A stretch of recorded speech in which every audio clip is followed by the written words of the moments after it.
This story follows a sniper who's a master of disguise. Multiple international intelligence agencies are after him, but no one knows how. Every single time, he manages to slip away, fooling them all. His aim is flawless, which is why his fees run into millions of dollars.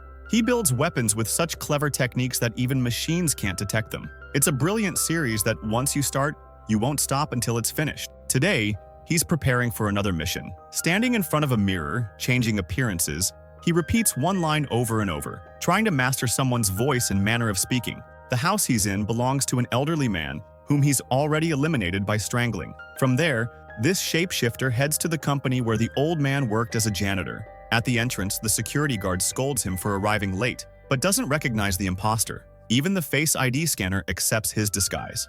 That's how genius this man is.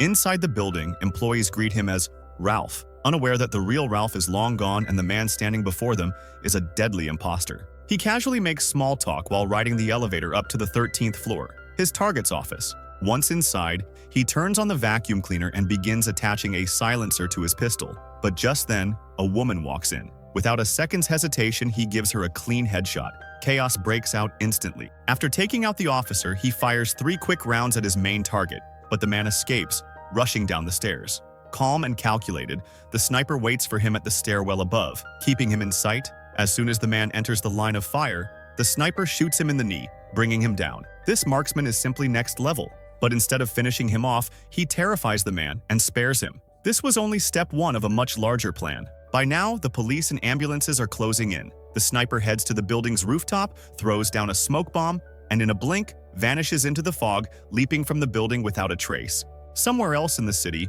we catch a glimpse of his hideout, just a room in a hotel. It's here we finally get a look at his real face. The man, who looked completely innocent, was anything but that. By the next morning, news of the incident had spread like wildfire across Germany. As it turned out, the man the sniper shot yesterday was Elias Fest, the son of Manfred Fest, Germany's most powerful political leader.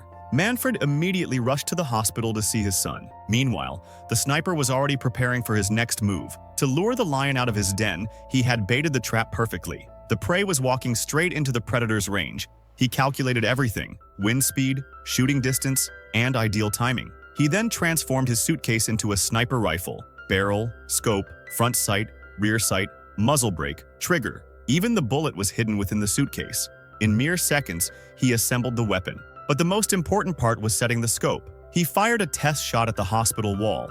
After a few seconds in the air, the bullet landed slightly off to the right. He adjusted the scope and fired again. This time, it hit the mark dead on. Soon, Manfred Fest arrived at the hospital under tight security. Snipers were even stationed on rooftops across the street. Yet none of it was enough. The assassin's bullet struck Manfred right in the head, killing him instantly and plunging the entire area into chaos. Without wasting time, the sniper disassembled his rifle back into a suitcase, planted a time bomb under the bed, and escaped. Just minutes later, the street was flooded with police vehicles. The car he used to flee wasn't his. It was a decoy. He had parked his real getaway vehicle several kilometers away. Once he reached it, he switched cars and vanished without a trace. Shortly after, the first car exploded. Every possible location where his DNA might have been left, he wiped it clean with fire. Unfortunately, some officers were caught in the blast. Within hours, the echo of that sniper shot spread across the world. Even MI6 agents were stunned. How could someone make such a precise kill from such a long distance? The current world record for longest confirmed sniper kill was 3,540 meters, achieved by a Ukrainian sniper in 2023. But this guy had just outdone that, and without leaving a trace. The MI6 agent assigned to the case was Bianca. Here, we also get a glimpse of her personal life. She had a daughter named Jasmine, though their relationship was strained. Bianca barely found time for her due to her demanding job. Meanwhile, the sniper had made his way from Munich to Nuremberg. There, he bought an antique piece, creating a believable reason for being in Germany. With heightened security across every toll booth, he too was stopped and questioned. His passport and suitcase were checked. "What brings you to Germany?" they asked. He simply pointed to the antique. It worked. He was let go and slipped out of the country with ease. But who was this sniper? What country was he from? Germany's intelligence agency was scrambling, reaching out to every nearby nation's intelligence unit. Even MI6 was looped in for a joint briefing. Yet they had nothing. No forensic team had found the sniper's weapon. Typically, the shortest sniper rifle barrel measures 737 millimeters. But the one seen with this man was under 60 centimeters. which meant it either wasn't in his bag or he had something unheard of, a modular sniper keeper, possibly with a two-piece barrel. But that's nearly impossible. One small flaw in the barrel design, and accuracy is lost. Only a god could make something like that. But Bianca knew someone who might fit that description. A master gunsmith named Norman Stoke, missing since the 2008 Stockholm attacks. Bianca had one asset who could possibly lead her to Norman. Maybe that's where the sniper got his weapon. Bianca was granted full clearance to pursue the operation. Meanwhile, the sniper had now arrived in Paris, France, looking for his next target. He spent an entire day sitting at a cafe, blending in, studying the environment. Through the dark web, he'd find clients, chatting with them, negotiating fees, and confirming kills. This time, he got an offer, $10 million. To find out who the next target was and all other details, he scheduled a meeting for the next day. The meeting was set, and the next day the sniper met with his contact, a woman who wanted to eliminate tech mogul Old Dog Charles. Charles, a billionaire and owner of a powerful tech company called UDC, wasn't an easy target. The sniper casually quoted his price, $100 million. That alone shows how important Charles must be. Jumping from $10 million to $100 million isn't something this woman could approve alone. She needed to speak with her boss. But before she could continue, the sniper had already vanished into thin air. Meanwhile, Bianca arrived in Northern Ireland to meet with her asset, Alison, Larry's wife. Bianca suspected that Norman, the mysterious gunsmith, might still be in touch with his brother Larry. If that was true, Alison might have access to that information.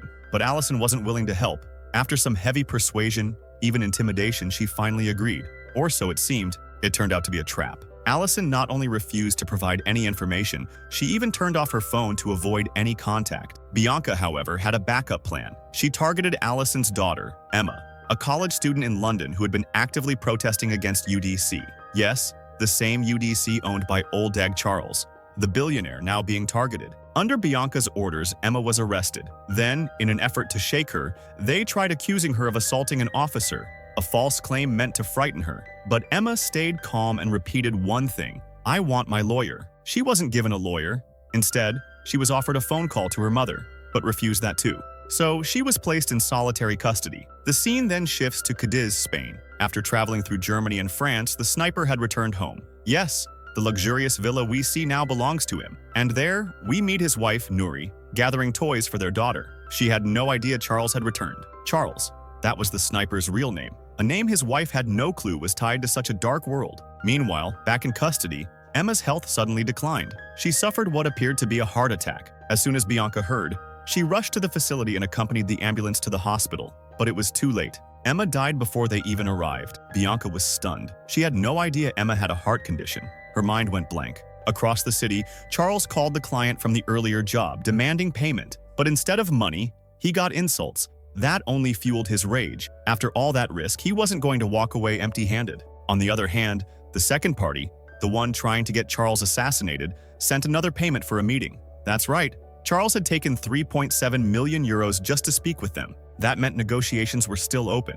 Old Dog Charles, the billionaire, was planning to launch a new app called River. The app would let users view anyone's bank account activity, who has how much, where the money comes from, and where it's going. It would expose everything. Total transparency. That's why he had become a target. Meanwhile, Bianca was getting ready for work when she received a call from Sparrow. Sparrow was Alison, her asset. Distraught over Emma's arrest, Alison suspected Bianca was behind it. After all, they had just met the day before, and now her daughter was in custody. That couldn't be a coincidence. Bianca denied any involvement but made one thing clear. If Alison gave her Norman's phone number by tonight, she could help get Emma released. But what would happen when Alison found out her daughter had died in custody? Back in Spain, it was Charles' daughter's birthday. Nuri's mom and brother were there, and the whole family gathered to celebrate. But shortly after the party started, Charles received a notification, a payment alert. He rushed to his laptop. Another 3.7 million euros had just been transferred, again from the same party. This meant they wanted another meeting. And if this deal went through, Charles could finally retire from the assassination game. So without wasting time, he left the party. He didn't even stay for his daughter's birthday celebration. Everyone whispered, wondering what kind of man leaves his child's birthday for work. But Nuri understood. She even drove him to the airport. Charles entered the airport and then slipped out through another exit. He needed to access his locker and retrieve some documents and his passport. Coincidentally, Nuri was nearby, shopping for flowers. That's when she spotted Charles getting into a taxi. Confused and hurt, She wondered, why did he lie to her? Why was his phone off? Was he cheating? The thought ate away at her. When her family found out, it caused a scene back home. Meanwhile, we see Larry, Allison's husband, deeply worried about his daughter Emma. "Why don't you just call your brother Norman?" Allison asked. "He has high-level connections. Maybe he can help get Emma out." Larry admitted he'd already tried. He'd called Norman twice, but hadn't received any response. That's what Allison wanted to know. Why wasn't Norman replying? Later that evening, she convinced Larry to join her for a drink at a bar. As soon as she got the chance, she secretly snapped a photo of his call log. Back at Bianca's home, she was having dinner with her family when Bianca received a message. Norman's number had finally surfaced. Without wasting a second, she ordered her team to trace the location. Grabbing her gear, she set out immediately. Meanwhile, Charles was preparing for a secret meeting. He had asked the mysterious woman to meet him at 10 p.m. in the English Garden, and strictly without a phone. When she arrived, he reminded her of the old rule: don't look at his face. The woman's bosses had agreed to the deal, but there was one condition. It had to be done before the 28th. That was the day Ula Dog Charles was scheduled to launch the highly sensitive river project, and they couldn't let that happen. Charles, usually calm and calculated, couldn't resist the offer this time. It was just too massive. $20 million before the hit and $80 million after. The code name for the target was Rodin, and Charles's alias for this deal was Jackal. No one knew his real identity. Also, Jackal was an expert at laundering money through legal channels, but that's a discussion for another time. Meanwhile, Bianca landed in Belarus. The signal from Norman's number led her straight to a remote forest near Smarin. She assembled a 3-person team and headed out. The target's coordinates were updated live from HQ. He was hiding inside a house in the woods.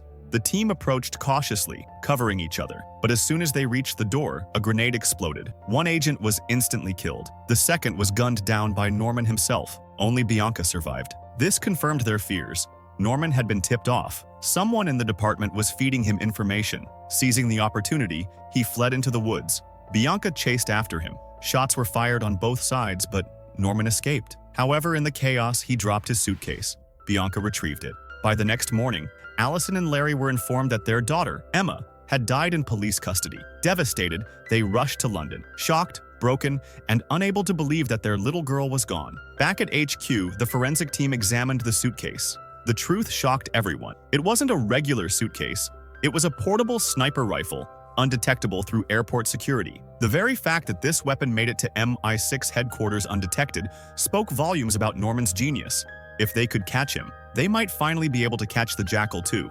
Meanwhile, Jackal was settling old scores. He approached one of Manfred Fest's colleagues pretending to be a property buyer. During the meeting, he faked a headache and said his medicine was in the car. The elderly man's assistant fell for the act and left the room. In those few moments, Jackal installed a virus in their system and hacked into Manfred's entire network. That's how he got the name of Elias's driver. Today was the memorial service for Manfred Fest. Friends, family, and supporters had gathered to pay tribute. It was the perfect moment. Jackal killed Elias's driver and took his place, becoming the threat that no one saw coming. Security was tight.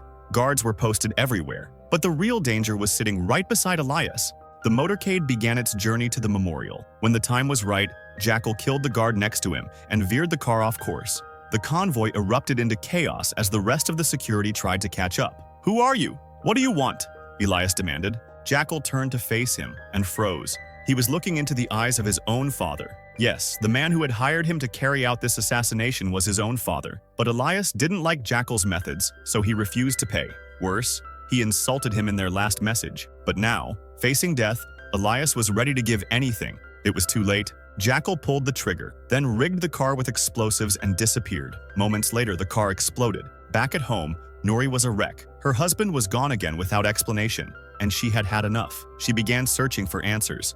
Inside their own house, beneath the floor, she found a hidden locker. Meanwhile, Allison and Larry arrived in London. Larry was in bad shape, emotionally and physically. While he rested, Allison went to view their daughter's body, alone, shattered. Just then, Larry's phone rang. It was his brother, Norman.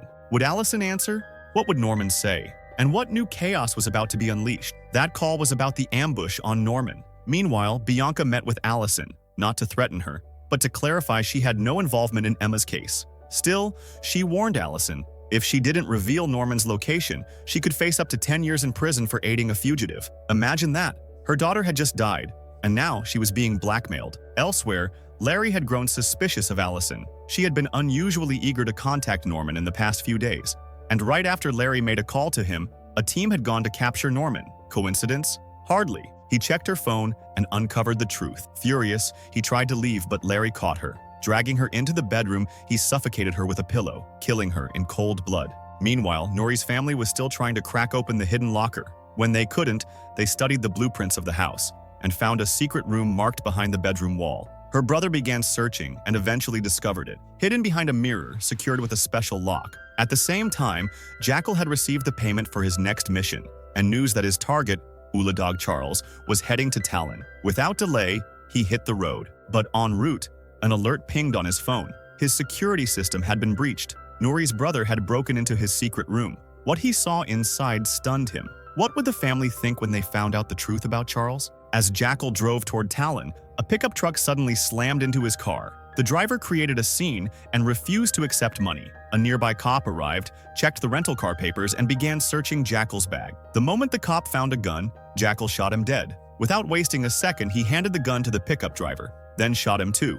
Within 2 seconds, both were down. Jackal wiped his fingerprints, placed the weapons in their hands, and vanished. Elsewhere, for the first time, we meet the people who had hired Jackal to eliminate Dog Charles. They had already learned about the deaths of Manfred Fest and his son. It had come to light that Manfred's own son had hired Jackal to kill him, but refused to pay. So Jackal killed him too. That kind of behavior could put their operation at risk. Their leader, Sophia, was now tasked with keeping tabs on Jackal. Meanwhile, Bianca thought she was messaging Allison for help, but it was actually Larry using Allison's phone. Grieving and full of rage, he had learned through her messages who had set fire to his home. That night, he planned to finish Bianca for good. He arrived at the location he had tricked Bianca into coming, but when she saw Larry instead of Allison, she panicked. He lunged at her with a knife. Somehow, Bianca managed to break free and run. Realizing he wouldn't give up, she called HQ. A nearby officer was dispatched, but Larry had already sensed trouble. Before he could escape, they closed in from both sides. Bianca had given strict orders: capture him alive. But Larry escaped again, jumping onto a boat passing through the canal. He was their only lead to Norman, and now he was gone. Still, they were determined not to let him leave London again. They used Allison's phone data to trace the last known location, and discovered she was already dead. Back on a private island, Dog Charles finally made his first appearance. He was relaxing, enjoying a swim, unaware of the growing threat. But then, bad news arrived. His head of security had received whispers. Someone had been hired to assassinate him. The intel wasn't detailed, but it pointed to danger during the upcoming concert in Talon. But Charles was a man of his word. He never backed down from a commitment. If he said something, he meant it, which meant the responsibility for his safety now rested solely on his security chief. Meanwhile, Jackal had already reached the Talon Theater where Charles would perform on the 22nd. He began scanning the area, observing every possible angle, calculating how and from where he could take the shot. The hunt had entered its most dangerous phase.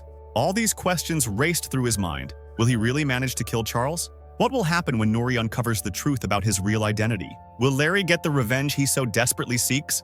And most importantly, how will Jackal manage to get a gun inside the theater, where even a suitcase isn't allowed?